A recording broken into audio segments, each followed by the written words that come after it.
హస్తినాపురంలోని రాజకుమారుడు ద్రోణాచార్యుని వద్ద అస్త్రశస్త్ర విద్య నేర్చుకుంటున్నారు.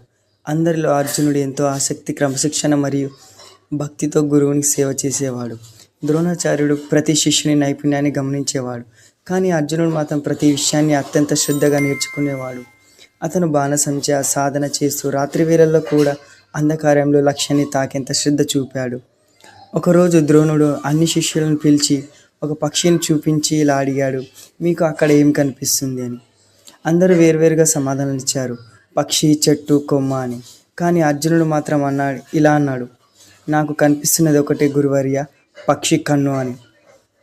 ద్రోణాచార్యుడు చిరునవ్వు చిందించి అది నిజమైన విద్యార్థి సమాధానం అన్నాడు. అర్జునుడు బాణాన్ని వదిలాడు. పక్షి కంటికి నిశ్చితంగా తగిలింది. ఆ క్షణం నుంచే ద్రోణాచార్యుడు తేల్చుకున్నాడు, ఇతనే నా శ్రేష్ఠ శిష్యుడు. ఆ రోజు అర్జునుడి ప్రతిభకు ద్రోణాచార్యుడు ఒక వాగ్దానం చేశాడు. అర్జున, నువ్వు ప్రపంచంలో ఎవరికి రెండో వాడవు కావు. నిన్ను మించిన ధనుర్ధారి ఈ భూమిపైన ఎప్పటికీ ఉండడు, రాడు. అలా అర్జునుడి గాథ మహాభారతంలో ఒక దీపంలా వెలిగింది.